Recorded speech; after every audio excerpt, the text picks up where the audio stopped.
All right, guys, we're back again with another Vince is Wrong episode. I've got with me this time. Normally, we have kind of lesser known people in the community, but instead, I have my own podcast co host on with me. And that's because Nate has been piloting an X-Men list piloted mainly by Cyclops, a model that I have said on many occasions sucks. And I actually think the list is legitimately good. I've played a handful of games with it. Nate's played a ton of games with it. And we're going to walk through the series of really strange character choices that this list makes, or really two strange character choices that the list makes, and walk through why it's strong, what's cool about it, and like hopefully teach you how to pilot it. So Nate, why don't you start us off with what's the premise? Yeah, so the premise of this list is that with the new crisis changes, right, and how those have shaken out in the wider meta, and then along with the other, nerfs that have happened in March and April of this year, kind of the conclusion that both I and Vodka Blitz came to independently was that the old version of Storm lists playing pay to flips and just kind of trying to running away with VPs doesn't really work anymore, right? It's not terrible, but it was not winning as consistently as it used to be able to do so, right? The new pay to flips being much closer together really changes your ability to run away and changes who is good at that, right? I think we've seen, like McCran becoming the new most popular secure is not something I would have guessed at the change, right? But everybody is playing McCran, and there's like who is good at McCran is a really complicated conversation. But that niche that Storm used to have, of like being able to play on stuff like Spider Portals and Mutant Madman, the really wide shapes, and leverage her mobility to run around with points, just isn't as consistent as it used to be, right? And so we were both trying to figure out, okay, what do we do in X-Men if that plan is no longer the best plan?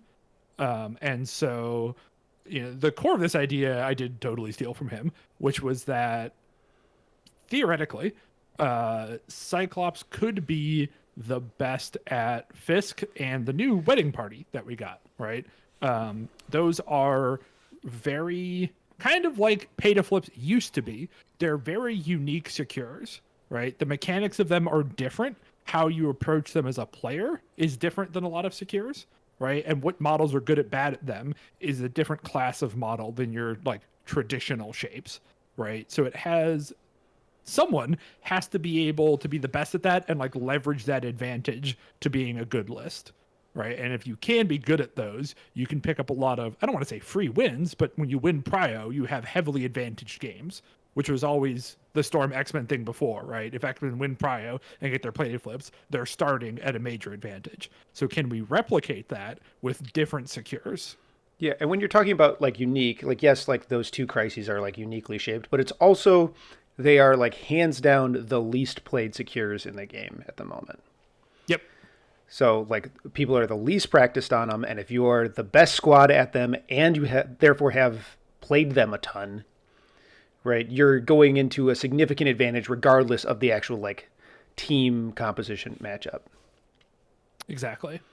And we knew, so pre-crisis change, he had actually been experimenting with Cyclops on Fisk, right? And he convinced me to try that a little bit too, in a list that was Cyclops, Cable, Bishop, Domino, or whatever 3-threat you wanted. And like, we don't have to spend a ton of time talking about that list, but it was proving that like Cyclops's kit and leadership was working super well on Fisk, right? Like I played that older version of it a bunch, and you could see that there was something there, right? The rest of the list felt pretty good, but it didn't feel like a super competitive, consistent roster. Some of that problem was only one of your three secures supported that plan, right? Like going from just having Fisk to Fisk and Wedding Party is a big deal, right? And then on top of that, King Black Bolt is a very big deal, right? He is, I think, the like functionally perfect model for a Cyclops list, and especially the Cyclops list that wants to play on Fisk and Wedding Party, right? His entire kit just does exactly what you would want a character in a Cyclops list to do.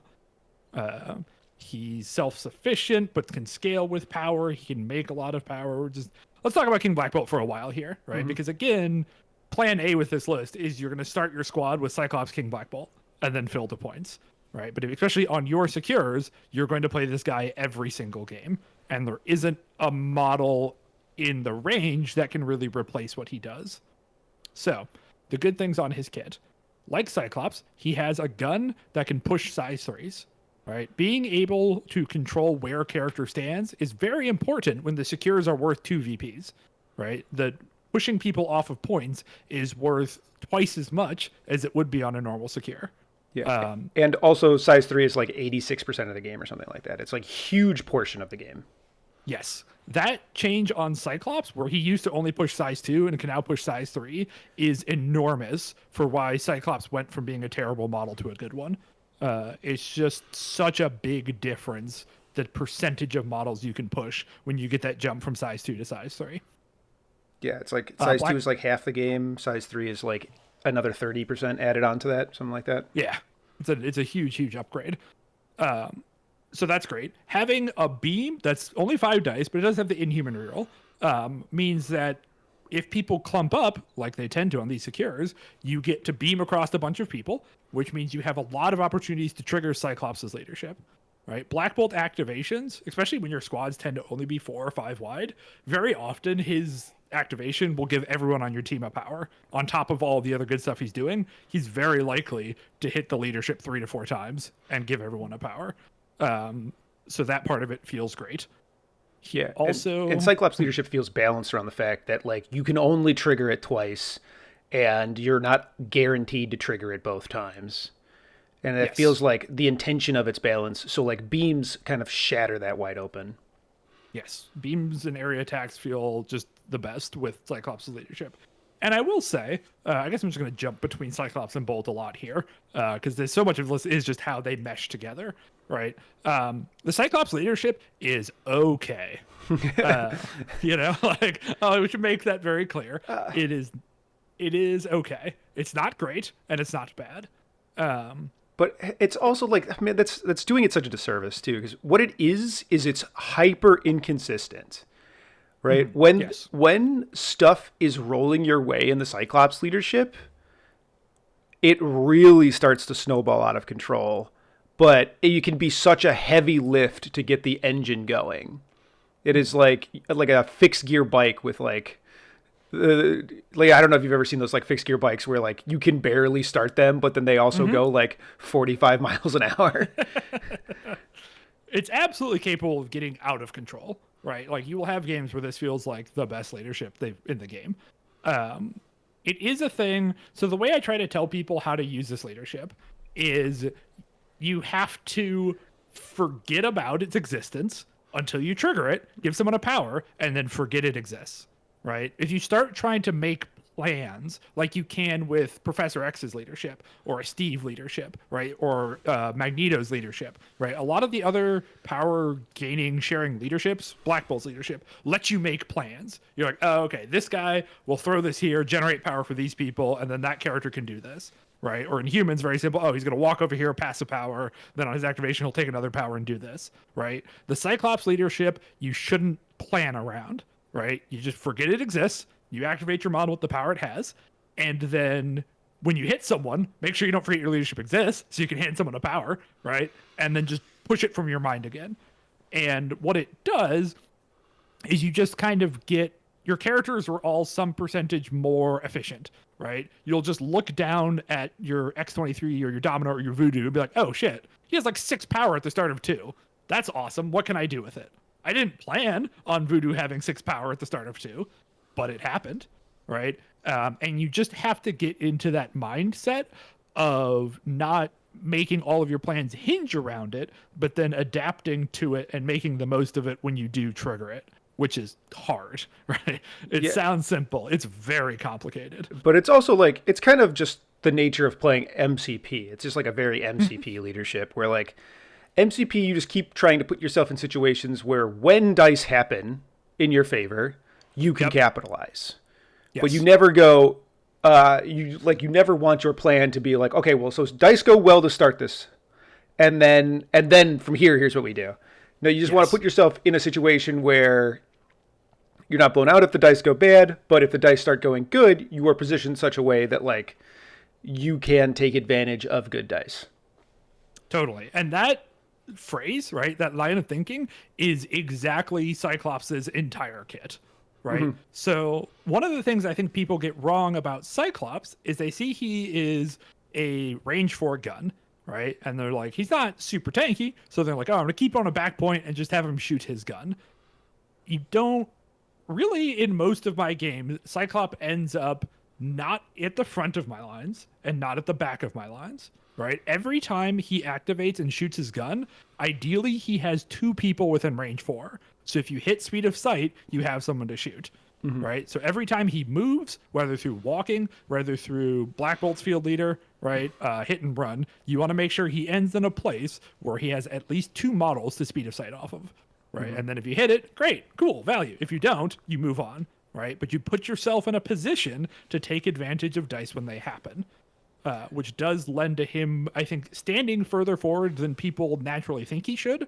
But I also think he's pretty good at it, right? He does have 12 stamina, right? He's 6'6" on both sides with Def 4 physical. And then with Quick Draw being only outside of range 2, some of the time he gets to be Def 5.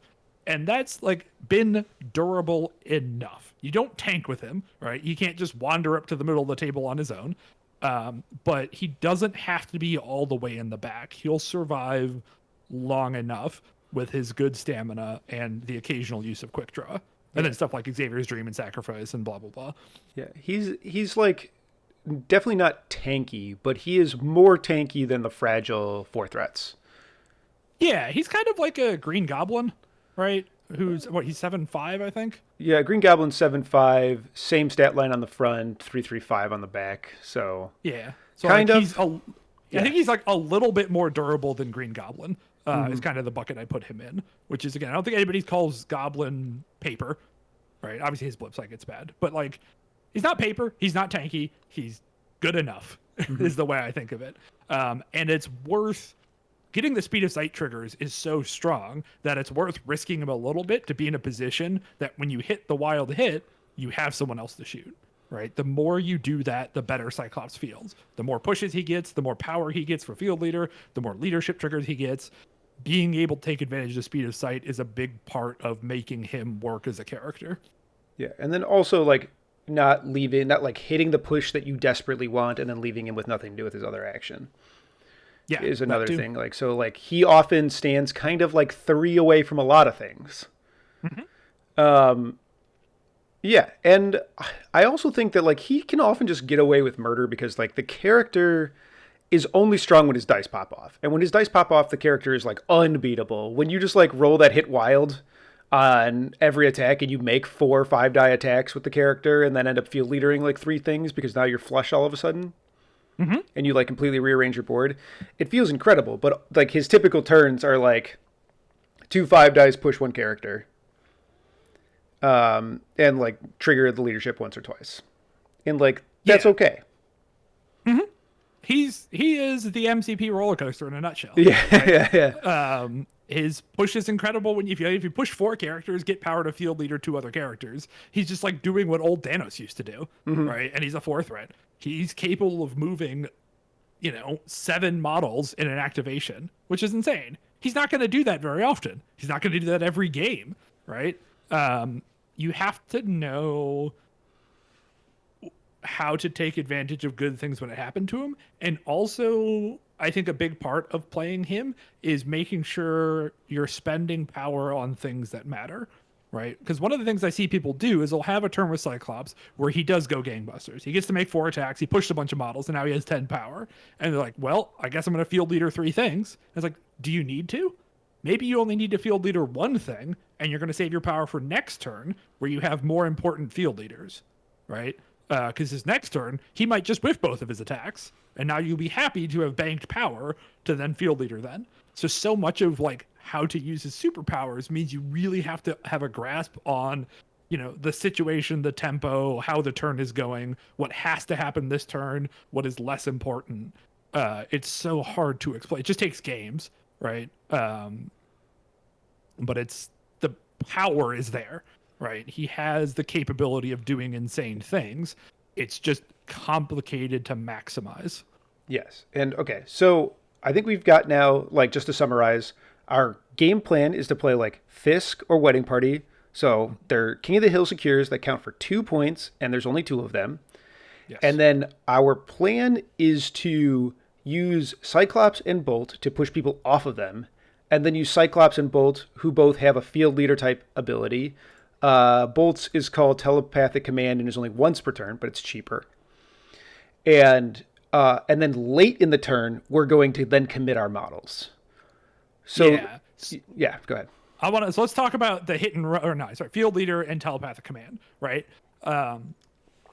Part of, I think, the sauce of this list is that you have two models that are capable of pushing 86% of models in the game while also moving your own stuff, which is hugely valuable on Fisk and Wedding Party, right? The easiest way to kind of explain this is that, like, if you have power on one of these two models, you can, quote unquote, contest a Fisk from a short advance away, right?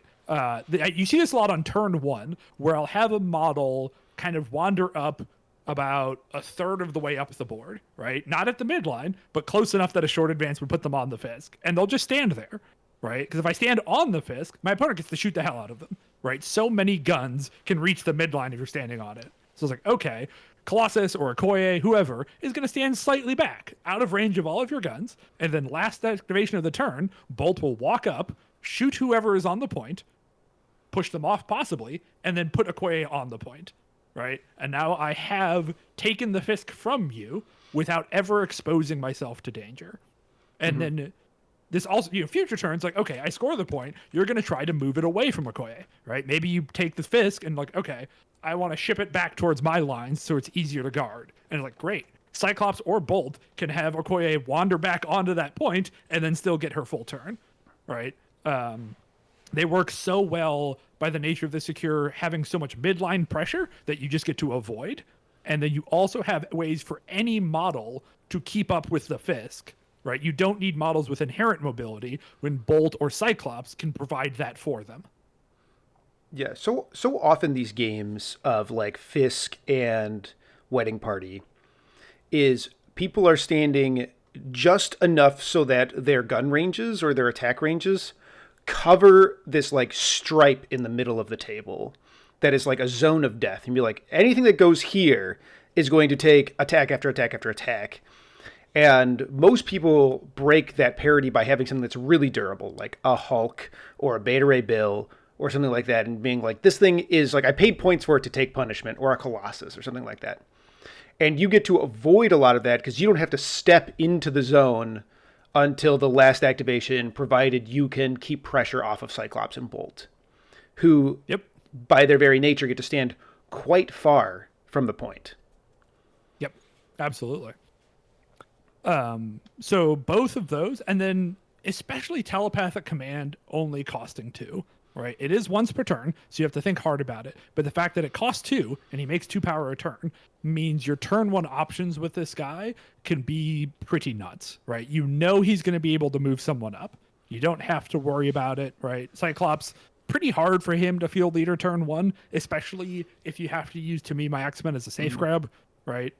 Which is not a thing you will do every game. We'll probably talk about that when we get to me, right? But Cyclops is going to start the game on 0 or 1 power, maybe 2 if he got a leadership somewhere. But you should never plan on Cyclops getting a field leader turn 1, right? It's a lot of work. It's great when it happens. If you ever hit it, again, the MCP roller coaster, when he hits it, you're in the money, right? Bolt consistently gives you options on turn 1, right? So the plan of having a model stand just off the point to then come onto it is always available to you. He also then provides things where, like, if he walks up and his gun deals 1 point of damage, then you can leadership a power to someone while also moving them forward. So I've used this to good effect on, I think X-23 in particular is great for this, where if Bolt hits leadership, he hands her a power and moves her forward short, right? Now she is advanced deployed up the table. She starts the game further up and has Spender ready to go. So if someone has gotten real close, she can just start with a spender, or she can just walk spender someone. Oftentimes, whoever Black Bolt shot. And I've had that kill, like I've seen people put like a bullseye or like a Luke Cage, someone on the midline early. And with a little bit of luck, the Bolt and X-23 spender might just kill them. But if not, they're in a scary place. And it just turns her turn one. Usually X-23's turn one is walk somewhere. Mm-hmm. Right? That's what she does in Storm. She might pick up an objective. She usually doesn't do anything turn one. And with this list, you can just start spendering right from the get-go. So just that telepathic command being guaranteed turn one opens up a ton of options. Yeah, and it's again like that opportunity to just like deal a lot of, or just like for the leadership to put you, or like to unlock different play patterns, but isn't guaranteed. Just like putting yourself in a situation where you can take advantage when it happens. Yes, absolutely. So let's go look at other goodness on Black Bolt's card that I think is important here. So also quite important, I think, is his spender. So his spender only costs 4, 8 physical dice with the reroll, and then has a wild size throw. Crucially, it throws size 4, because there's a lot of size 4s in this game that Cyclops can't displace, right? Mm-hmm. And a lot of X-Men characters don't displace size 4s. So having this in your back pocket, if there's a Hulk, but even a Sentinel or a Dormammu, you have sizeless displacement. It is on a wild, which sucks. I wish it was guaranteed, and I would be over the moon. But you are rolling 8 dice with a reroll. The odds are pretty good, right? It's in the 70s, right? It's like mid 70s. Yeah, something like that. The medium advance on this also really important. So he has a medium advance of this, and then also like Cyclops, he has hit and run. So both he and Cyclops, provided they have something to attack, are really good at keeping up with the Fisks themselves, right? When we're talking about making sure your models can be on the Fisks when they want to, both of these models can very easily put themselves on a Fisk when they need to, right? Or a wedding party. And then you can save your field leaders and telepathic commands for not these two. And so the hit and run beams obviously feel great. The spender moving you medium for free feels great. I've even had turns where I've needed him to so wedding party where they start further apart. I've had games where I need Black Bolt to get from one to the other, and I'll use a hit and run on the spender, right? And then for one action, you get to make an attack, walk medium, have another action when you get there. It feels great. It's 6 power, but it feels great. Yeah, I mean, you're definitely paying for it, but also he go real far. Yes. That's Bill's whole activation normally. Yes. Increase the volume, I think, is also really important for his kit and the way this list works. I really only use it on the beam, and I try to get, when you have these beams where there's 2 or 3 people underneath the template, especially 3. If you ever have 3 people under the template, you just increase the volume because it's going to refund itself because it's a gainer beam, and you just roll so many dice that something good is going to happen, right? And the nature of these secures, where there's only 2 secures on the board, mean you are going to have dog piles, right? People will naturally clump up because that's where the VPs are. And between hit and run or field leaders or the spender, it's very good for him. He's very good at getting to an ideal beam position, right? And if you can just increase the volume, beam a bunch of characters, increase the volume, beam a bunch of characters, some of those rolls are going to go well for you, right? It's like 8 dice a character if you count the rerolls a die. So that's 24 dice per beam. Yeah. You're rolling 50 dice in a turn. Something probably goes well for you. Yeah. I've had games where, like, it was on a Mutant Madman game where there was nothing really going on towards the center of the board, right? We both just kind of collected our extracts and standed back on our points and waited for turn 2 to do stuff. And I was like, awesome. Black Bolt's whole activation turn 1 is going to be walk to my opponent's Madman and line up a perfect beam because I have Prio going into 2, right? Top of 2, he has 4 power, boost the beam, hit a bunch of people, boost the beam with a hit and run, hit a bunch of people, and then back up to safety. He's so mobile, right? It's just like, you don't notice it on the card until you really start playing it, but he's so good at being a yo-yo and being able to get where he wants while making good attacks, as long as he's starting within range, right? He has your favorite Spider Foes problem of he feels incredible when people start within range and less good without. Yes. But he's range 4, so that's pretty good. Yeah, and the other thing that's important to note about this is like most 6 threats are like good at dealing with big things and little things, Hmm. but King Black Bolt really prefers to fight a bunch of little dudes. He really prefers to like the 1v3. Yes. And then with the current crisis changes, the game is wider than it's been in a very long time. It is almost always 5 wide. Yes. Which means that even though the like very tight crises that were like just dominated by like dynamo beams don't Hmm. exist anymore, there's like one more model on the table than there has been in the past. Yeah. So the Absolutely. likelihood that you get those 3-man beams is still like very much there. And like he feels good enough even just beaming 2 people, right? 3 people beams are the dream. But that's not to say that like if you don't get those, he's gonna feel bad, right? He does have good enough tools into taller lists that it works, right? His spender is still very good against tall models. I agree with you. His preference is to beat up on little guys, right? And he definitely has that imbalance in what he wants to deal with. But that you shouldn't take that to mean that he's like bad against the Hulk, right? No, he His still has, spender yeah, Spender's still is good. great into Hulks. Yeah. Also, like his ability to pull stagger off of himself really can like let him fight big things because for a condition to affect him, it has to be a condition like it has to hit such a weird timing window because he can pull any condition off himself at the start of the activation phase. So if he's already activated, model essentially is immune to stagger. Yep. And if it's late in the turn, you can't like stick and incinerate and hope to capitalize it because you have priority. So, yeah, the final piece of Black Bolt for why he is the perfect fit for this is his durability, right? Which to me, durability also includes this condition control. Yeah. Because of the nature of Fisk and Wedding Party, you do want models that can expose themselves to danger, right? They can put themselves on the point and tank with their face a little bit, right? Obviously, when we go through this model, you see I have stuff like Colossus, who's designed to do that, right? And then Cyclops, who doesn't really want to do it. And the more models you can bring that are happy to tank with their face, the better the list is going to feel. And Black Bolt is 7 stamina, def 4, reroll 1 with DR. So like his base line against just being attacked feels great, right? It's like close to being def 5 DR. Incredible. 7 health, incredible. On top of that, the condition immunity, right, in air quotes, feels great.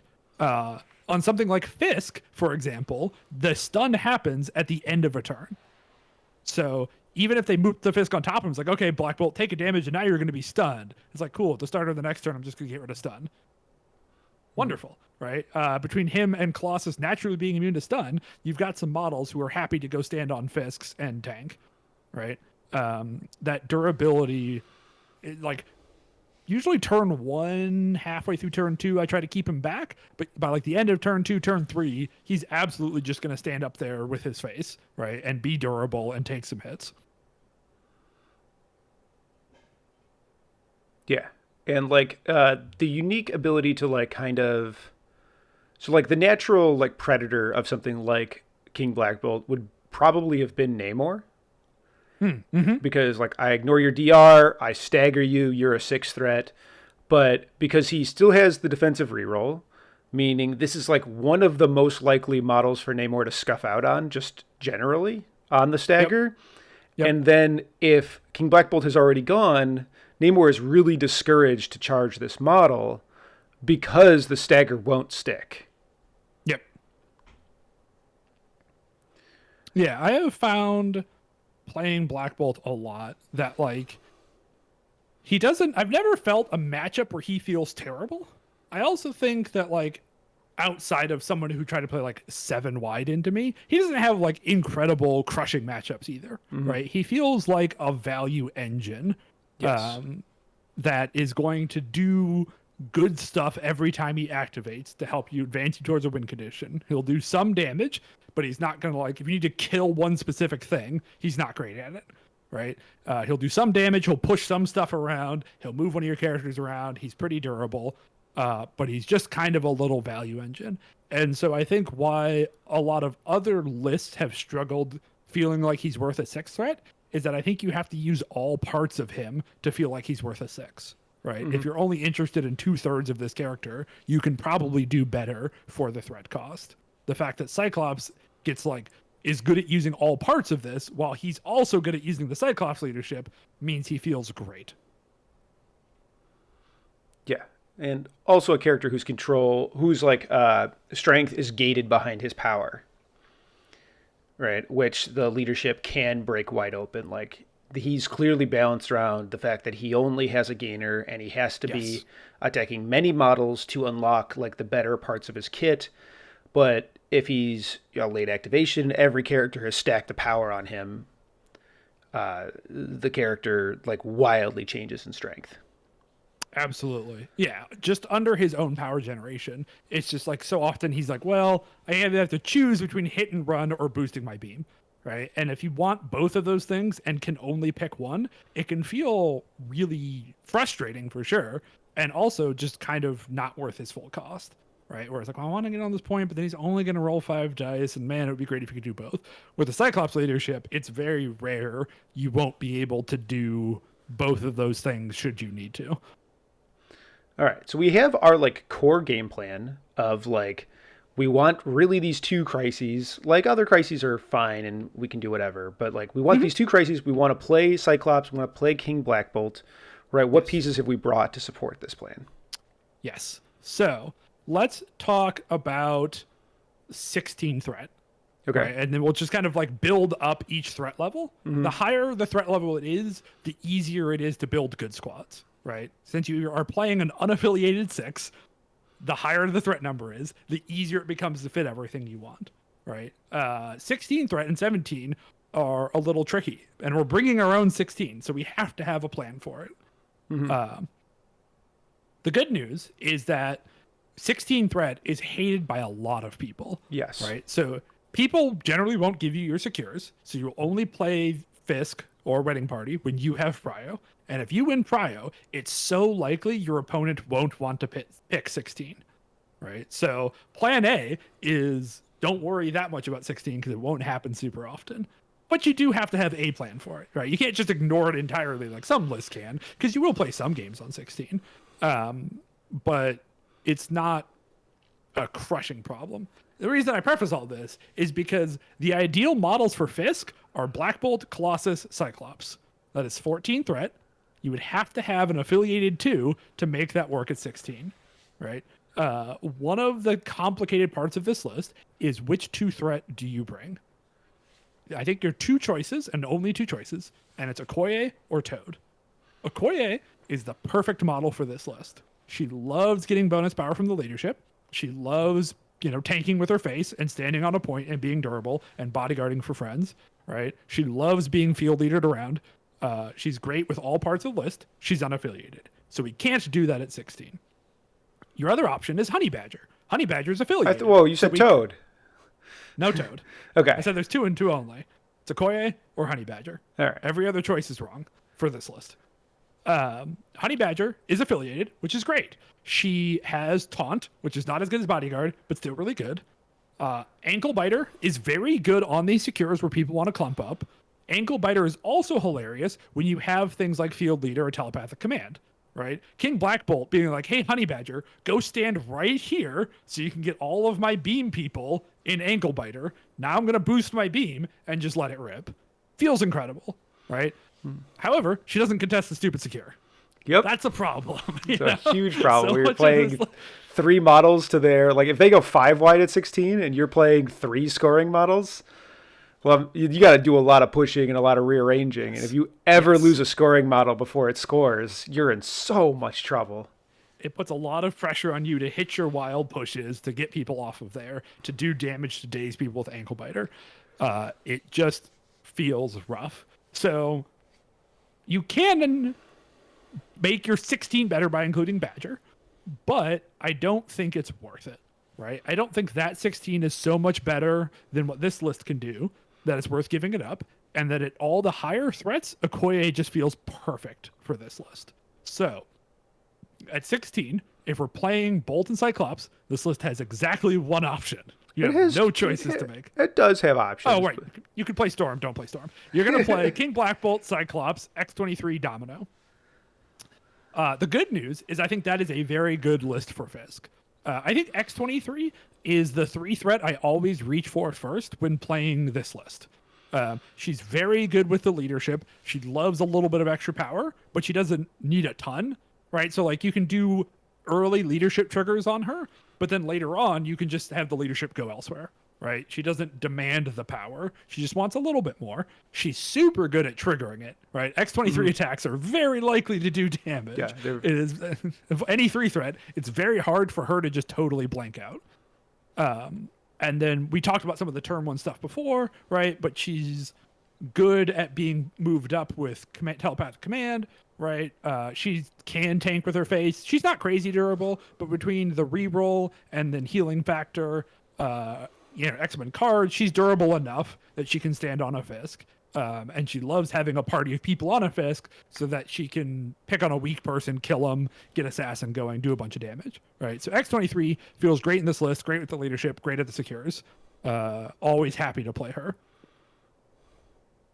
Domino is also good, but harder to use on these, right? So Domino, kind of similar boxes to X-23. She's very good at doing damage. She likes having more power, but doesn't need a ton, right? She wants a couple early power leaderships when she's at like 3 or 4, right? Because you don't really use her spender very often. For pistols, she just needs like 2 power, right? If all you want to do is pistol with her, if she has 2 power, she's going to be fine. And then she's very good at making power for other people. She's durable, right? With her hex and her domino math, she can take a punch, so she can stand on a point. Her problem is she has no mobility herself. Right. So when you play Domino, you have to be thinking about how is she going to get field leadered or telepathic commanded later turns. Right. X-23 can get herself back on a point. Cyclops and Bolt can get themselves on point as needed. She is going to be the person that takes the most work out of your ally movement. You have plenty. It will work. She feels great, but she is harder to play on these, the secures. So it takes some practice. And also she has more demanding range bands than Bolt and Cyclops. Whereas, like, yeah, she can make 2 range 4 attacks, but, like, that's not where her value is.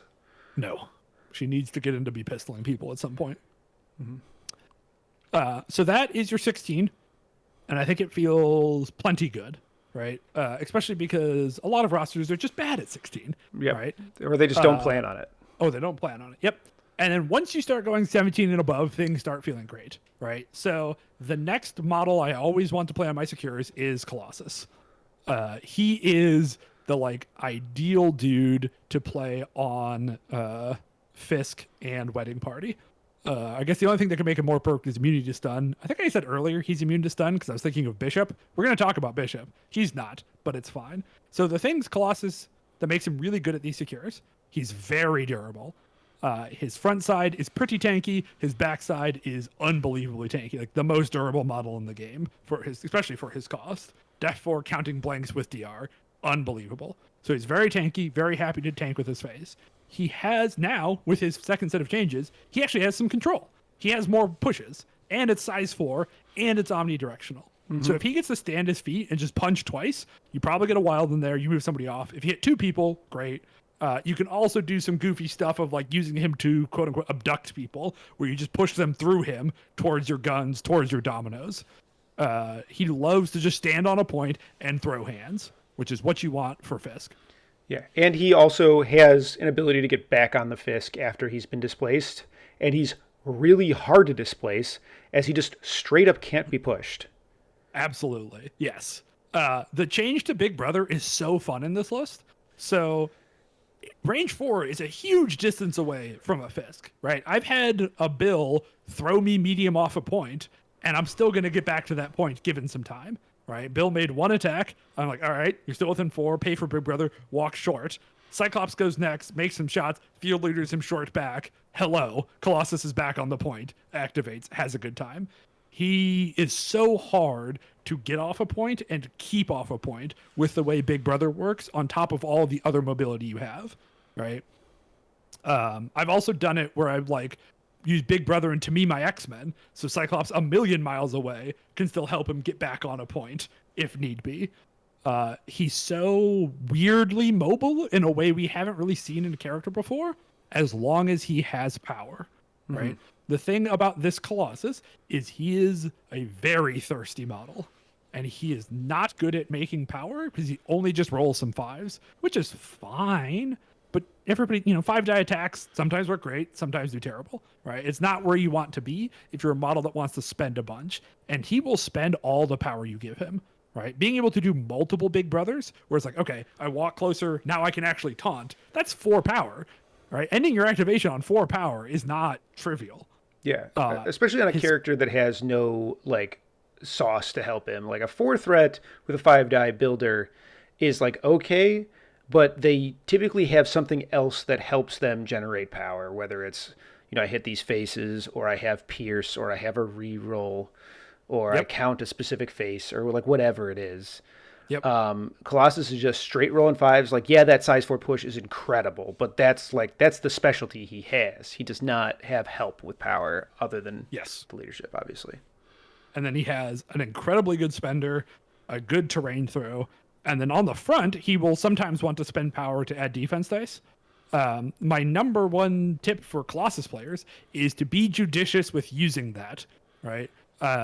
It is a bunch of power. 2 power is a lot on a character who has a lot of things to spend power on. To some extent, you should just trust his durability. And also, he's just so tanky on the backside, it's okay if he flips, right? You obviously want to make sure like he's not giving an extract or not costing you, the Fisk and an extract at the same time, right? There are times he'll want to live through everything, but also be cognizant of times where it's just like, yeah, it's fine if Colossus Days is here, right? Like he'll flip, he'll have a bunch of power, he'll be set for a while, and he'll be super tanky once he's on that side. So just be judicious with when you're using the add 2 defense dice on this side. So very thirsty. Cyclops leadership helps with that, right? He is absolutely a character where you will just dump power on him to get him up to, like I said, that like 4 power threshold feels really good. The ability to have him walk if he needs to, and then still have taunt once he gets there is crazy powerful.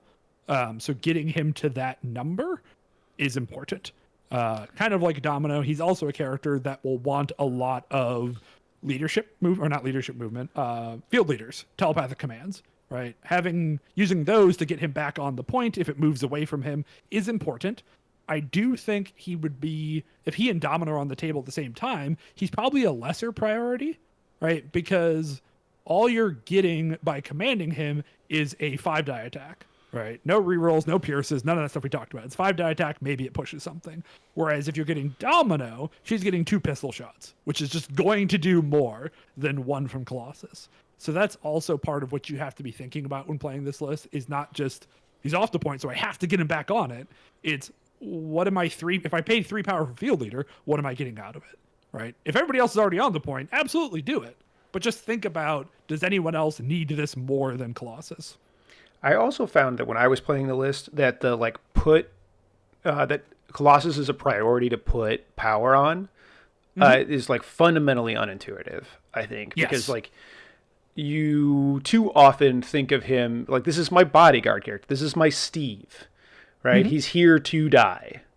Yeah. Right. And that's not, while that's like true in some aspects, he needs help to do his job. Definitely. Because a lot of times, he does have the downside of all of his control being on wilds, right? So if he has 1 turn or a couple turns in a row where he doesn't roll a lot of wilds, it means he's probably not making a lot of power. He's not pushing stuff around. He will need help to get onto points or to have power to Big Brother and taunt, right? Taunt is still an incredible ability, so like Colossus will be worth his points. He will just need some more help on the turns where his dice aren't going great, which this list can absolutely provide. So when we go to 17, you're going to take one of those 3s and turn them into Colossus. Usually it's Domino. It could be matchup dependent. It could be personal preference dependent for all I care. Just take one of those 3s, turn them into Colossus. Your 17 feels great. Yeah, and I find that like when to decide between the two is if you think your opponent is playing like a big scary model or is going to play very tall, you play Domino, and if they're going to play Yep. wider, you play X-23, and if you can't tell, you play X-23. Yep. Right. Perfect. Yeah. So things like Malekith, Immortal Hulk, Hulk, Thanos is kind of out of the meta now. What's the other big scary model running around? She-Hulk's, Magnetos, Yeah. any high threat thing, Yeah. Domino's going to do better for you. Yeah, Magneto may be a bad example, but Right, with refraction, yeah. but anyway, yeah, that's when I would reach for Domino, whereas otherwise I would go X-23. Yeah, Alrighty. and I do totally agree with you. If you're not sure, take X-23. She will never be bad. All right. Do So, you want now we to move keep up to walking? 18. Okay. Yeah, because 18 also will bring back the bishop thing I talked about. So the best list, if my roster could be like 15 characters, right? The best list at 18 would be Black Bolt, Colossus, Cyclops, and another affiliated 4, right? I have had Rogue in that slot. I've had Bishop in that slot. Currently, as you'll see here, I don't have anyone in that slot, and we'll talk about it. But that list feels really good. Having Rogue, I think, is probably my slight preference over Bishop. There's pros and cons. So the things I like about Bishop in this list, he is immune to stun, which can matter on Fisk. He has a good gun and a really good spender for what this wants to do. Right, his ability to walk onto a Fisk, use a spender, and push a bunch of people or everyone off of it feels great. Most importantly, he has a size 4 character throw that can be bought with power. That guaranteed displacement is at a premium in this list. When you're playing Cyclops and King Black Bolt a lot, all of their displacement is on wilds. Colossus, all of his displacement is on wilds. There are games and times where you're just like, I can't trust this to a wild. I need this Rhino off this point, right? Bishop does that. And he kind of does that the best because he's capable of walk, throwing a model off a point, right? So he's durable enough, but kind of squishy, and he has that guaranteed displacement. Rogue, as his competitor, right? The good things about Rogue is she's very durable. Getting to play a list where you get to just have like Black Bolt, Colossus, and Rogue as your front line, who are all like Def 4 DR with more, feels incredible. There's just like no one good to punch. She with charge, she's pretty mobile, so she can get back onto points if the point moves away from her. She does have a size 4 throw. It is an action, right? It's attached to her spender, so she can't walk, throw like Bishop can. Although with enough power, she can walk, charge, throw, and kind of replicate it that way. But it is guaranteed displacement, right? I think the thing that pushed me over the edge for Rogue being better for Bishop here is just what she can do with power, right? Bishop with a bunch of power can do a big spender, but also doing just like the base level spender usually feels all right. Rogue with 10 power is just a stupid model, right? Charging, throwing terrain, throwing people, and mutant absorptioning is just bonkers, right? So she just scales better with the extra power than Bishop did, which kind of pushed it over the edge. So there's absolutely a version of this list where I'm put Rogue back in it. As we go through this video, we're going to start getting into these slots where I haven't fully decided what I like best.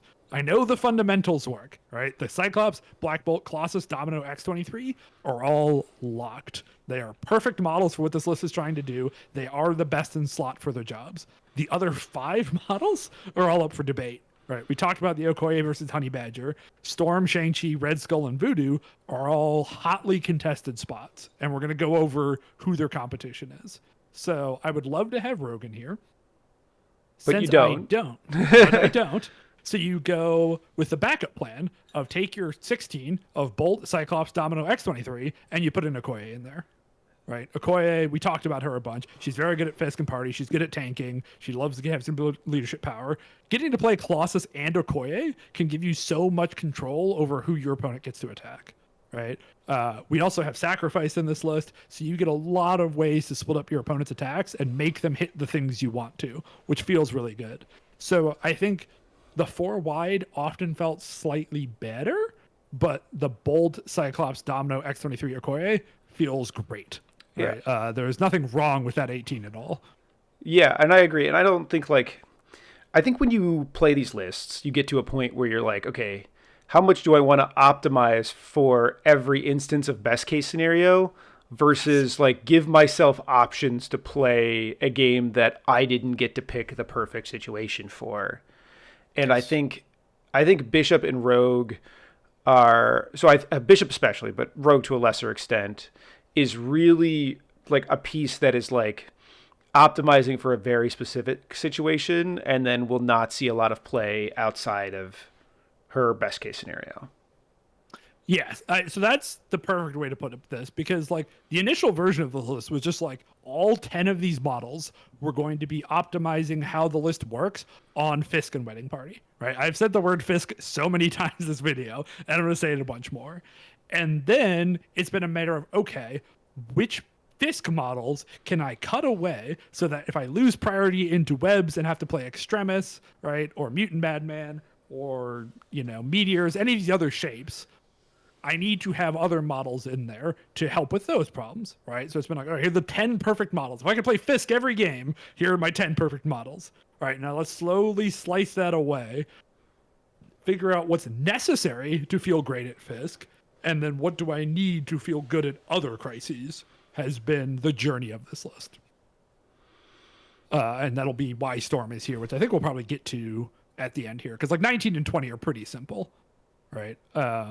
If you get 19 on Fisk and Party, you do that same list we just talked about, 18, and you upgrade one of your threes to Colossus. So it's going to be Cyclops, Colossus, Bolt, Okoye, and then Domino or X-23. Whichever one you like better, same rules as before.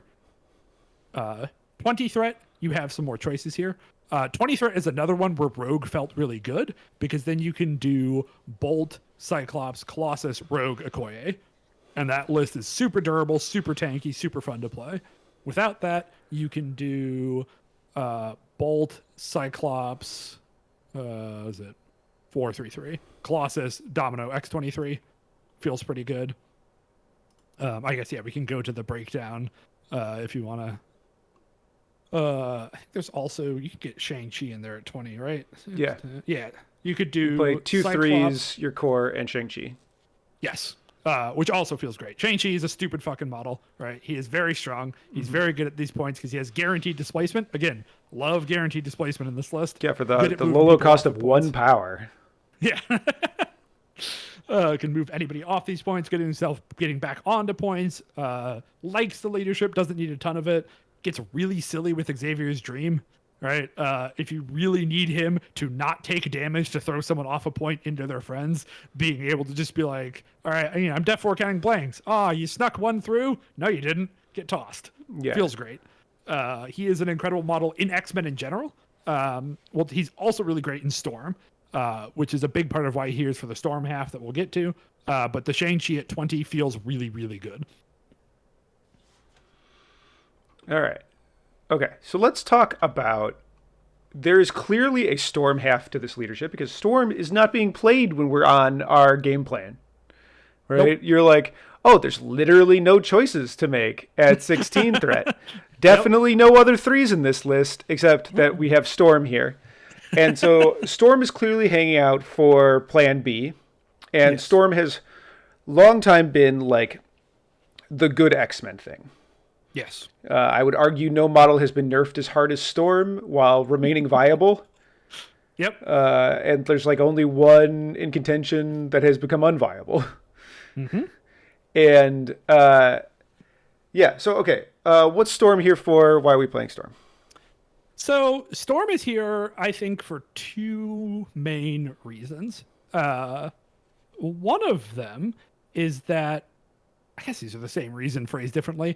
She's a comfort pick, and also because I have concerns about Cyclops' ability to do great on wider shapes, especially D shapes, right? To some extent, this applies to things like Infinity Formula or Mutant Madman. I think can be rough on Cyclops, but we'll talk about those. But D shapes in particular, right? Because that's where you really feel the range 5 on his leadership. Right. One of the big downsides to his leadership over the other power generating leaderships, except for Black Bolt, is there's a range on it.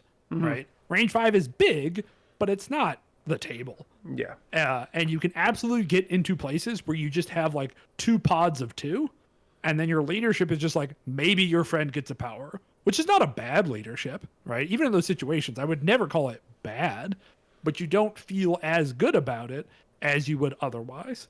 And also, the thing that compounds that is that I think Cyclops himself feels less good on a D, right? If he as a character felt great on Ds, I would just kind of suck it up with the leadership, right?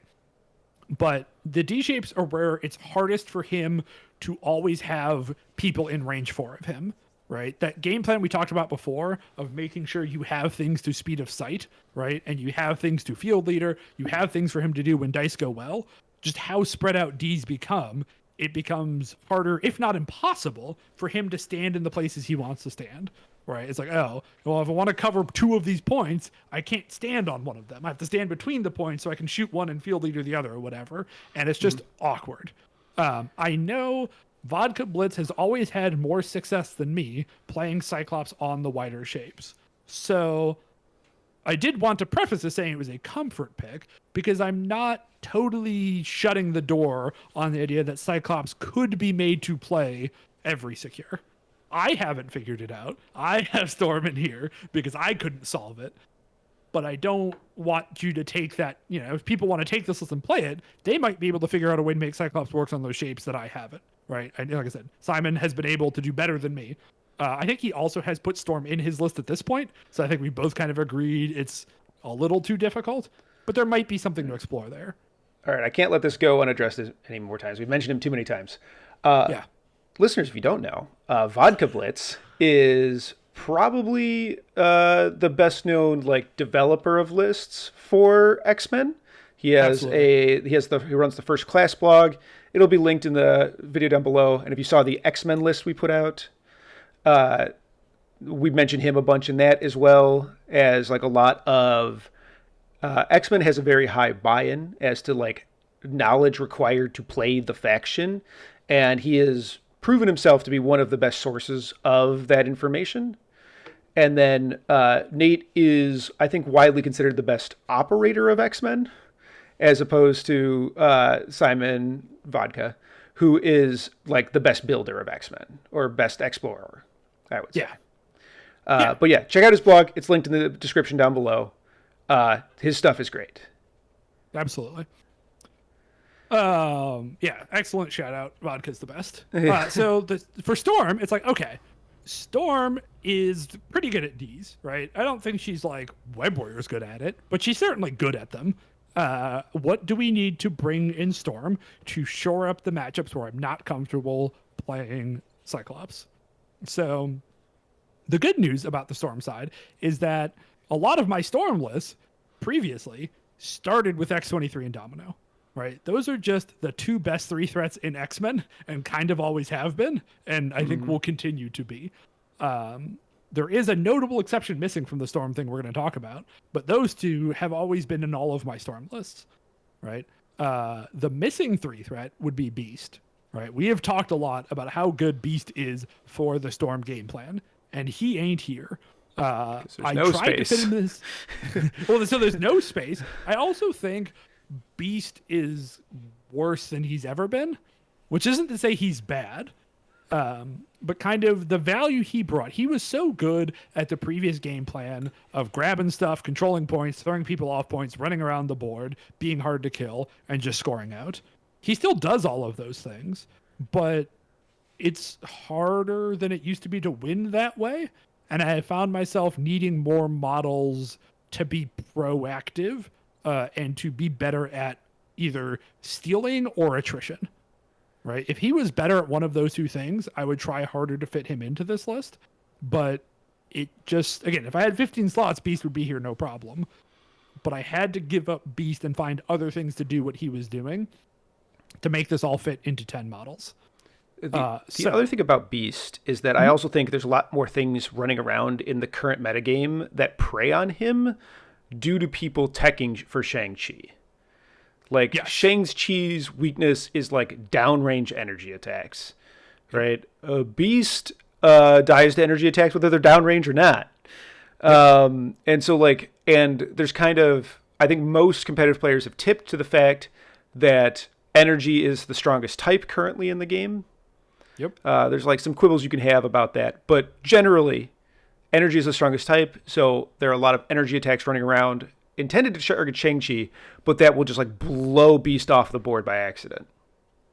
He also suffers from diceless damage. Is also really good into Beast, right? Which is another also thing targeting people are Shang-Chi. bringing for Shang-Chi. Yes. So like your pet Electro or Bullseye, tricks and traps, any of that stuff where you just get around his rerolls, right? Beast lives because he has 6-5 health, which is like the upper end for 3 threats, but not crazy. And then he has his rerolls, right? He has the very easy to afford, can use it a lot rerolls. Anytime he doesn't get to use those, he doesn't feel durable. Right, and so that those types of effects that are going for Shang-Chi, because again, your ways of doing Shang-Chi are damage that goes through his defense dice. Damage that goes through defense dice is great against Beast as well. And then a little bit on the Apocalypse tech, because Apocalypse is also top of the meta right now. Yep. So the anti-rerolls thing, like almost every list is playing some form of like anti-reroll thing. Running around. Yeah, there's a lot of that running around, intended to target Web Warriors and Apocalypse. It just Beast gets caught again. Yep. So instead, we have some new friends for Storm. Well, one of them, well, let's talk about Red Skull 2. So there was a period in time when everyone was playing Red Skull 2 in Storm, right? The X-Men Red was the thing people called that list. I thought it was terrible. I did not think it was very good, and I said so very often. And now I'm playing Red Skull 2. And well, we know that you're never wrong. So like something must have changed. It couldn't have been good back then. I mean, I do think things have changed in a way that makes this version of the list feel better to me. So the things that Red Skull 2 is good about is he brings grunts, right? Storm always loves characters who have bad mobility, but then can bring grunts and build their own Storm Hops, right? Ultron 2, I play a shit ton of Ultron 2 in this list. He was great. I tried him in this version, but I think Red Skull 2 now is better than Ultron since Age went away. You really feel the lack of durability on Ultron's side without having Age anymore. He's like basically as durable as Red Skull, maybe slightly squishier depending on how you rate Leviathan armor and as durability goes. But like they have the same health pool. They do not. Isn't right? Is Red Skull 7-7 or 7-6? 7-6. Okay. And Ultron's 8-6. He has one more health. Yeah, he has one more health.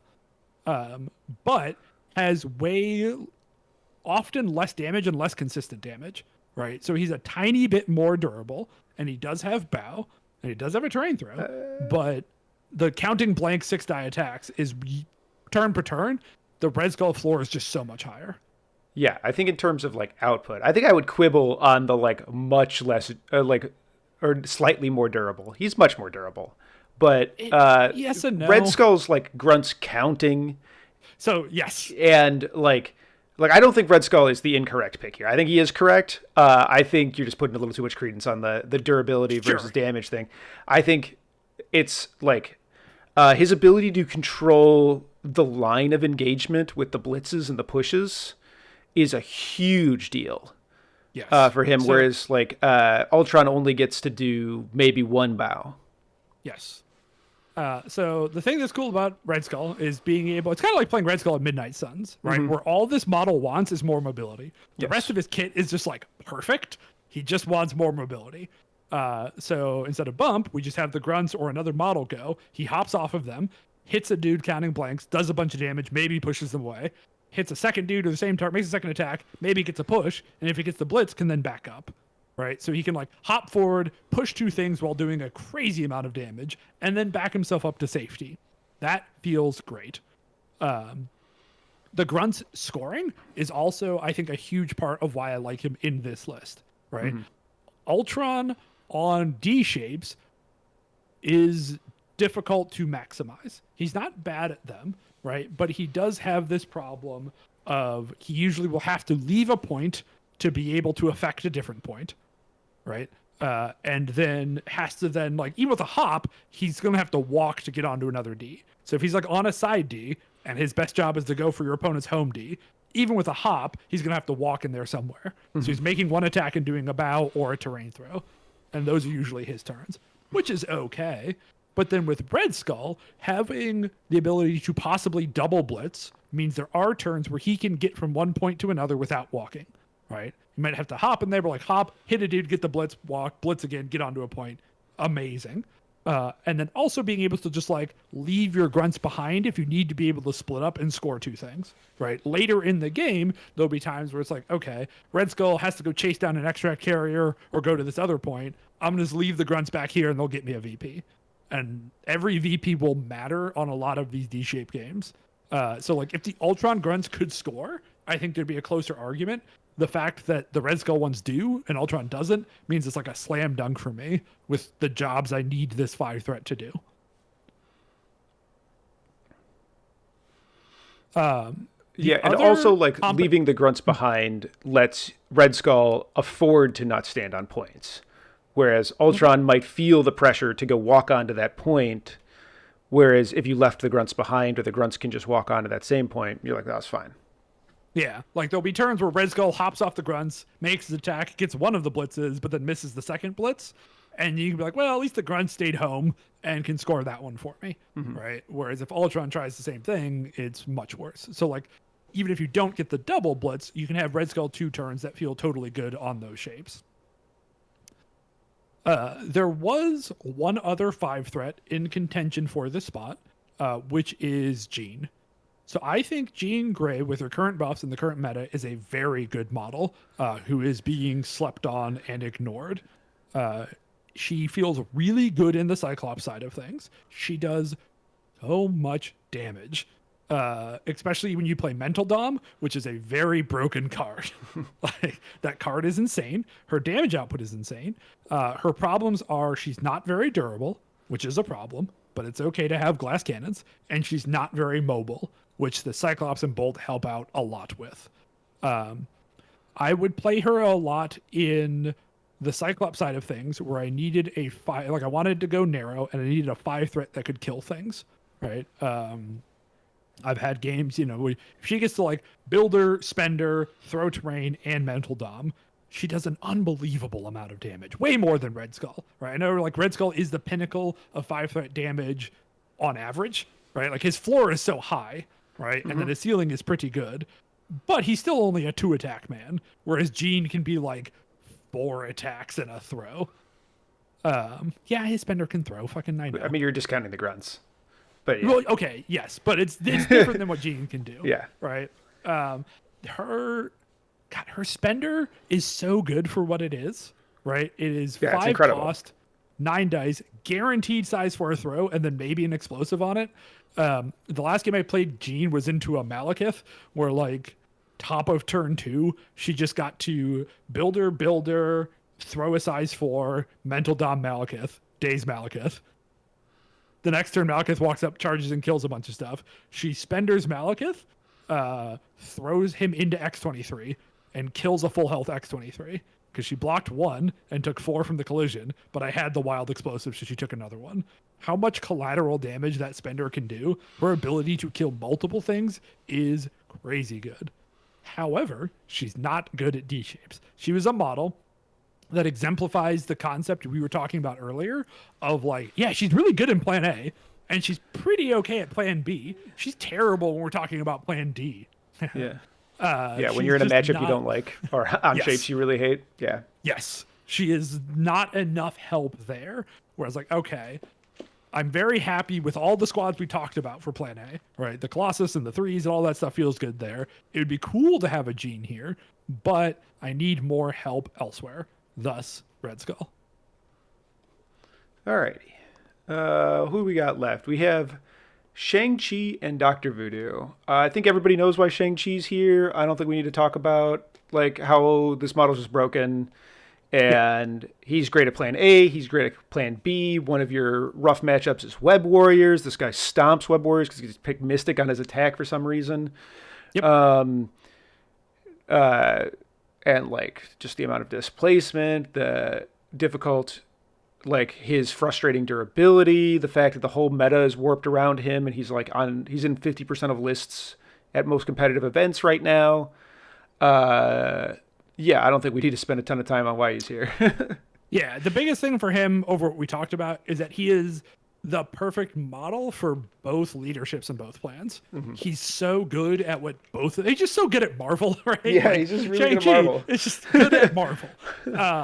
But like, I'm so happy to play him regardless of leadership. That he is kind of a lock for, and I'm very happy to have him in. Voodoo, on the other hand, is similar but different. So Voodoo also very good at Marvel. Voodoo is an incredible model. He got nerfed. He's still very good. You still see Voodoo a lot. He helps with webs, one of the problems we talked about, right? He helps against scenario teams. He brings us a steal.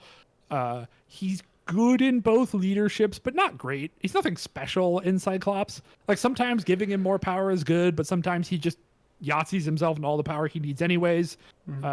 He's okay at triggering the leadership, but nothing special there, right? He's very much more on the Storm side of things than the Cyclops side of things, right? That's kind of his big difference from Shang. However, having both means you get to have... It's not hard to play both into Web Warriors, right? So if we get 17 threat Extremis, very common Web Warriors thing, right? One of their strongest setups is 17 Extremis IMO. You just do Storm, X-23 Domino, Shang, and Voodoo. Feels great. Domino, not her best against webs. She's kind of like the one model there that's going to have a hard time, but good enough. The grenade is super useful. The grenade helps a ton for everybody else. Yes. Her math into even just shooting Web Warriors, her math isn't that different than X-23's. The 5-die with the real purist versus 4-die domino stupid skull math. It's pretty close, actually. It's closer than I thought. I ran the numbers a while ago. So, like, she's okay. She gets impact webbing around. She's definitely like the weak link, but it's good enough. And just playing Storm, Hops, Shang-Chi, Voodoo is enough power to beat that, right? These two, like, a lot of the Storm plans involve playing these two plus whatever fits for math. Yeah. All right. So that puts us at, that's our set. The other thing we were doing here a little while before, when I was playtesting the list, is we had Phoenix here. Okay. Yeah, I was going to ask you want to talk about Phoenix now. Yeah. Yeah, let's talk about Phoenix. All righty. You want to move on to tactics cards? Yeah, let's do it. All right. Cool. So, hey, look, it's a Vince and Nate list. We played Brace and Sack. So interesting. Yes. I think Brace and Sack are hands down the two best cards. You talked recently about potentially pulling Sacrifice for fallback as a meta decision. So I've thought about it. Now, that discussion we had was when I was playing my APOC roster. Oh, it was when you were playing APOC, not this roster. I do think fallback is a very good card. I do think it's worse than Sack, but also... the meta right now, and especially the meta I personally live in, yes, is starting to incentivize fallback more, right? We don't have to go too far down this rabbit hole, but like Carnage, I hate Carnage. He is driving me nuts. Fallback is much better than Sacrifice into Carnage. Into Spider Foes in general, it's better, and Carnage in particular. Into things like Midnight Suns, where you're trying to play around a siege turn, fallback can be more useful than Sack. I also think if you have the game plan of trying to pick up extracts on someone tanky and have them live for a while, fallback can be better than Sacrifice, right? So I do think it depends on your layout, but yeah. Yes, absolutely. I like 6 months ago, if you had asked me, it's just like Sacrifice clears fallback, no problem. It's just so much better than fallback, you shouldn't even think about it. Right now, I think you should think about it. My X-Men list, I'm pretty happy with Sack. I don't think I have plans to test fallback, but if somebody wanted to, I'd be like, it's also just way better in your plan A. Yes. All right. We're playing the Broken X-Men cards. To me, Xavier's Dream First Class. We've talked about these cards. Wondering where you were drawing the line on Broken. I mean, like, these are the cards that are like the reason to play the faction. Yeah, they're the staples. Yeah. Yeah. I mean, like, Broken. I'm being a little bit flippant here. To me, almost always used for safe grabs. There's so much literature. Actually, hold on. That is old X-Men knowledge. Yeah. It was okay. No, guys, everybody Nate wants to tell it to you. Don't let me do it. What? Who's the X-Men player here? Yeah. Go ahead. So it used to be you would use to me on turn 1 to safe grab and extract and back up, right? Very popular thing to do with Storm. It still happens a good amount in this list, but it's less of a slam dunk than it used to be, especially when you're playing the Cyclops side, right? Having to me for later turns on Wedding Party and Fisk can be very strong, right? Being able to have Cyclops be like, well, I don't have 6 power to field leader my 2 friends onto this point, but I have 2 power can be a big deal. Also, I didn't get to talk about this. We talked about the secures before. A lot of playing Fisk and Wedding Party is understanding that the tempo of the game and that this will not be over quickly. You are going to be playing 4 or 5 turns on those every time. And so knowing if you even need to safe grab is important, right? Maybe you're fine if your opponent wants to just safe grab one of the 3 middle legacy viruses and back up, because they're going to have to put stuff on the middle anyways. And then the model that safe grabbed is so far out of position for turn 2, right? Like if they back up too far off of that, it's like, cool, you're nowhere near the Fisk for turn 2. Other games, I've absolutely used to me for a safe grab to let my opponent score both Fisks so that I can move them into a better position for myself turn 2. Right? It's like, I have 2 of the extracts, you have 1. I will go down 5-3 if I get to decide what the structure of the fight looks like and where the line of engagement is by moving these Fisks. So there's this really complicated game of knowing, do I need a safe grab? Which of these Fisks am I going to try to score? Which of them am I going to just let my opponent score? Right? Or am I going to score one myself, tie one? I'm going to tie one, let them score one? Right? All of those options are totally available turn 1, and they're all good at different times. And I've been trying leading into this video if I can come up with some simple way of explaining when you should do which of those options, and completely failed. Yeah, it's like when you think you can get away with it. I think it goes from, I think to me, my X-Men goes from being a thing you do 100% of the time on turn 1 to being like a thing you do 70% of the time on turn 1. Maybe 80. It's you still do it more 60, but yeah. You still do it way more often than you don't do it, which I think is kind of a shame, because I think to me my X-Men is such an interesting card and how it's been relegated in the meta because of the strength of a 3-threat safe grabbing for a tactics card and how strong that has proven to be in the game. It's just kind of a shame, but it is nice to see that like you do it more often or less often than always.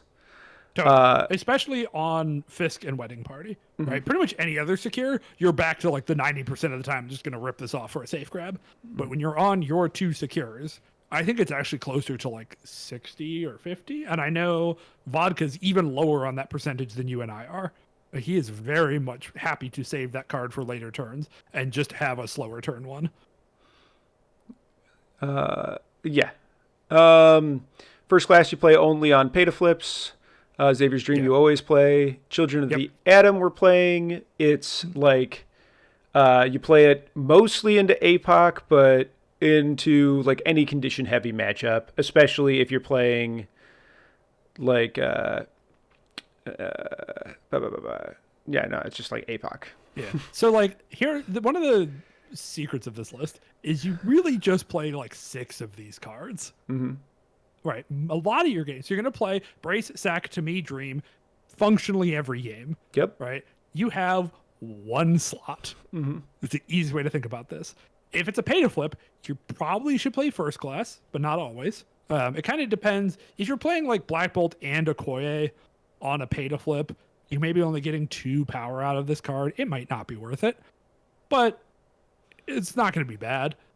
And then a lot of times, so you have that 1 slot, it'll be a character card if you're playing that character, right? Cosmic Oblit, if Red Skull's on the table, your 5th card should be Cosmic Oblit. If Shang-Chi is on the table, your 5th card should probably be Chi Mastery, unless you really need first class. And then we have Instant Recovery, Survival, Children of the Atom are kind of like my free spaces. That could be a lot of different stuff. Children of the Atom felt great when I was playing Jean or Phoenix. Right? If you go in that direction, you have a 5-threat X-Men, the card feels incredible. And that's where it felt at best against APOC, is that Jean is also very good into APOC, by the way. If you need to change this list to do better there, she just kills that man. If she gets to plant her feet and shoot APOC, she will absolutely just go straight through his dumb face. while spendering him into his friends and then explosiving them as well. And so having children for the APOC matchup means that Gene is just a menace that man has to be very worried about. Because not only does children remove all of his stupid pest conditions, it gives Gene more power. So it's like even easier for her to get to her 10 power turns and just tear a hole through him. In this version of the list we've been looking at, Children of the Atom is not that exciting because we're just playing 4s and 3s. It's fine, but it's more exciting when you're playing Gene or Phoenix or a higher threat. Survival, I've become higher and higher on survival again, right? When the card came out, I thought it was really only good into like Thanos and things that want to kidnap you, right? Things that could threaten to kidnap you early and then KO you on turn 2. I'd play survival and then nowhere else, right? I'm having a little mini survival renaissance in my meta because of fucking Carnage. Oh no, the town's red.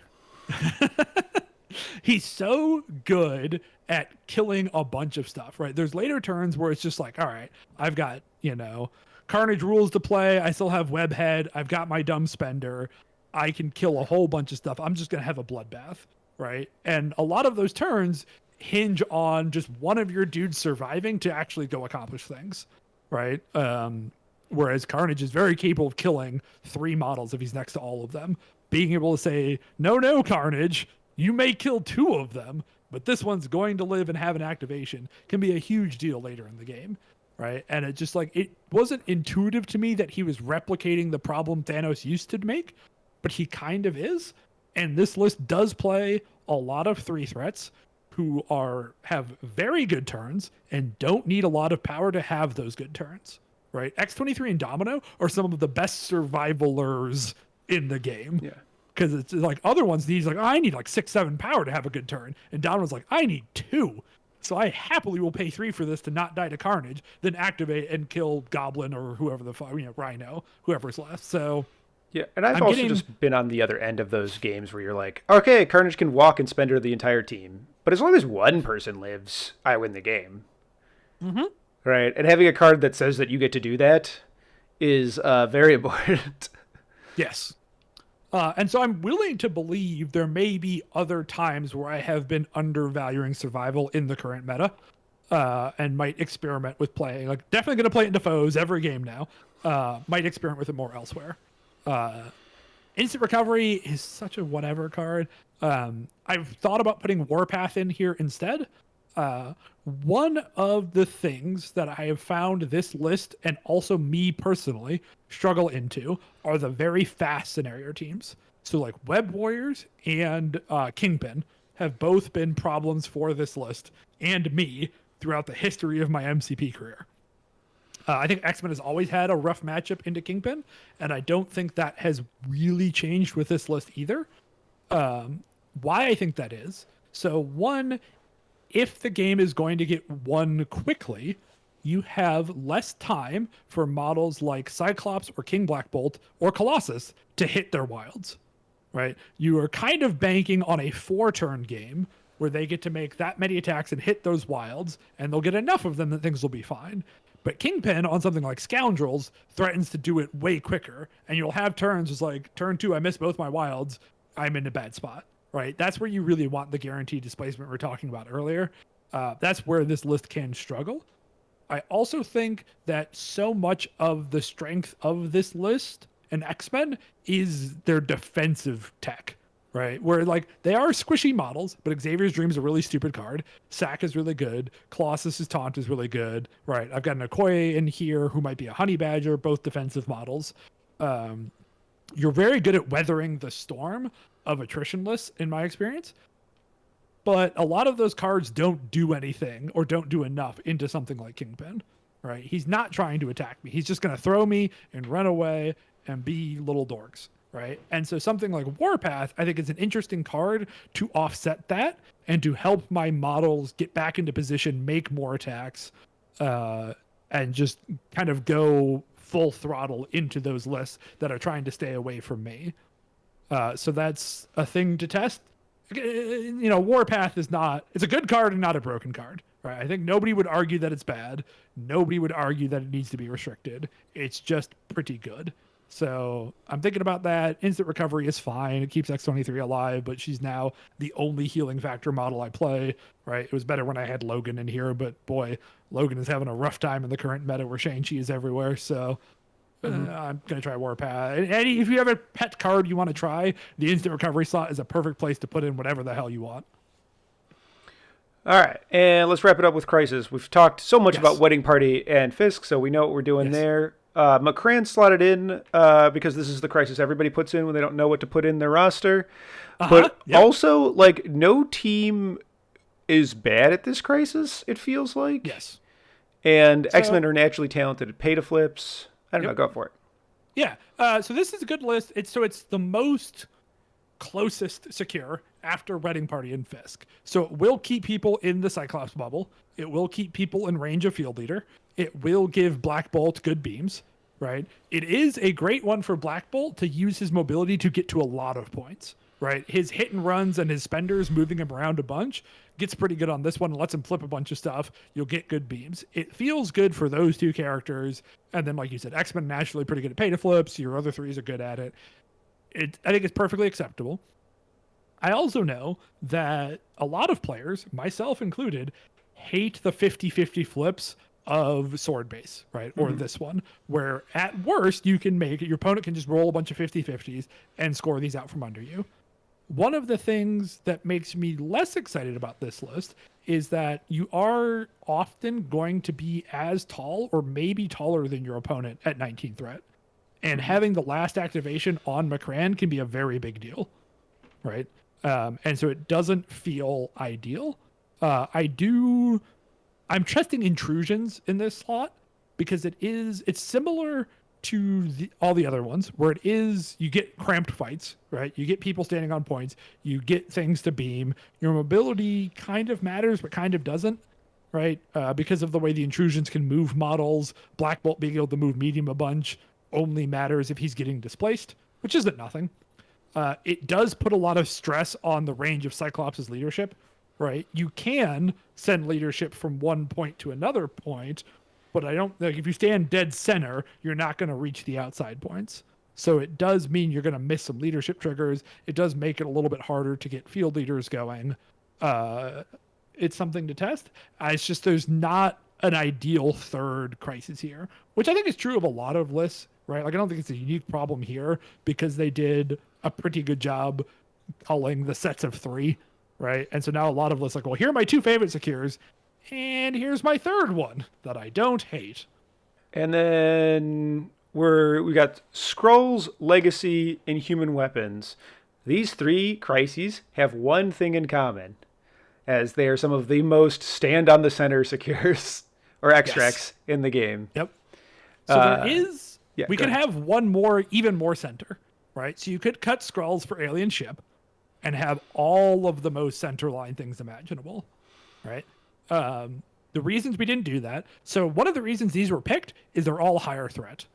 If I lose priority, this list is better at higher threats, basically universally. If I lose prio, 99% of the time, I just like bigger number. I pick whatever number is biggest because of the whole playing an unaffiliated 6. So Ship only being a 17 while Skrulls being a 20 is a big difference, right? And that's most of the reason. I also hate the effect of Alien Ship. Me too, where it's like, does nothing, decides a game on its own because you rolled bad. Yeah. Next rotation, it's especially bad for anything that likes to clump. And not that your team likes to clump, but you're at least clumping for Storm leadership. And if you're on your extracts, there's good odds you're on Storm leadership. Potentially, yeah. Yeah, or I mean, it's like at least 50-50 chance that you're on the other leader, on totally. Plan B. Yep. So, like, that can be extra, like, poisonous to your ability to win the game. Yeah. The other effect that I think all of these have in common is they do the least. As far as like an extract that has an effect that impacts the game, these are like the least impactful extracts you could imagine, right? Yes. You could put Montesi in this list as well, obviously. But again, the being on the center does matter, right? Your point of like, these are all centerline scenarios is true, but there are other centerline scenarios that did not make the cut for these reasons, right? Hammers, I could do hammers instead of scrolls, but hammers has a meaningful effect, and also hammers is a fucking pain when you're playing Xavier's Dream. It's a pain with Having it's a to pain with Dream, and also you're like a def tech laced faction. Giving your Yeah. opponent more damage, even if it gives you an equal amount of damage back, is not playing into your game plan. Yeah, like Cyclops with a hammer is incredible. I will say that. Anytime that dude gets to pick up a hammer and just roll 6 die attacks, he feels absurdly broken. Yes. So you can play your way out of hammers, but I do think that like it's so rough with Dream, right? And it's so rough for being the defensive action. So it's like, all right, not playing that, not playing Senators. You could put Montesi in here as the only other high threat extract, right? However, I think Virus and Inhuman Weapons being all across the board means people have to stand on them. It means you get the most benefit for having 2 safe grabs, right? If you play Storm and you play To Me and First Class, you can have 2 safe grabs. No one else gets to play 2 safe grabs. It's like Midnight Suns, but they don't even always bring 2 safe grabs. So it feels, Inhuman Weapons and Virus feel really good for that. And then Skrulls is fine. You can safe grab it if you want to not get pushed around. It's cool. It doesn't do anything. These are all just very... I had to pick the most boring extracts, which has led to me complaining on the internet that the extracts are boring. It is a self-inflicted problem, I am aware, but AMG should stop people from doing this and make their extracts interesting, so we have to play interesting extracts. All right. That's a podcast thing. I'll put it yeah. on the next episode of the podcast. Yeah, for sure. All right. So that's the X-Men list. Is there anything you kind of want to leave with it? I've become kind of a believer in Cyclops-led stuff now. I think when I bump into Cyclops at an event, I no longer feel like, easy win. The combination of him and Black Bolt and the way he kind of breaks parity on Fisk and Wedding Party is really, really interesting and dynamic. You got anything to leave him with? Yeah. This is not going to be a short outro, but so like the thing about playing this list, right? If you take this list and start playing games with it, it's complicated in a way that nothing else in Marvel is complicated. It has a unique thing you have to understand to be good with it that is not something that's tested elsewhere, where like it rewards you planning your positioning for the future more than any other list, right? We kind of touched on this with the example of just like, Okoye or Colossus isn't going to walk up to the Fisk turn 1 because someone else can get them there later, right? No other list in the game gives you this much control over moving your own models out of activation, right? Some lists have like one thing that can do it maybe, right? Maybe you have a space gem or whatever, or like Heimdall has his portal or Lockjaw, but usually those move one thing once, right? This list has the most out of activation movement of anything I played in this game. And so it really rewards planning for it and how you're going to use it, how you're going to make the most of it, how you're going to keep models out of threat until it's time for them to become in threat. Maybe they have to tank 1 activation, but that's better than having to tank 3 activations. And it's really cool. Like once you start unlocking how to use Field Leader and Telepathic Command in that way, it provides a really unique experience that I haven't gotten playing any other list in Marvel.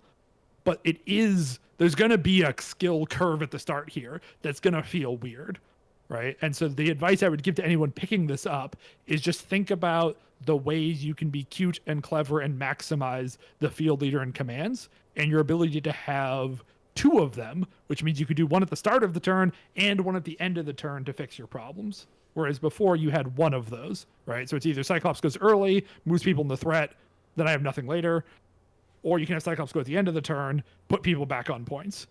Having 2 models means you get the best of both worlds. So just really focus on those abilities and how strong they are and how to get the most out of them will be the best way to get to grips with how this list wins. All right. I think that's going to be it for us. And don't forget the fun is a finite resource. All right. I'm going to stop the recording there.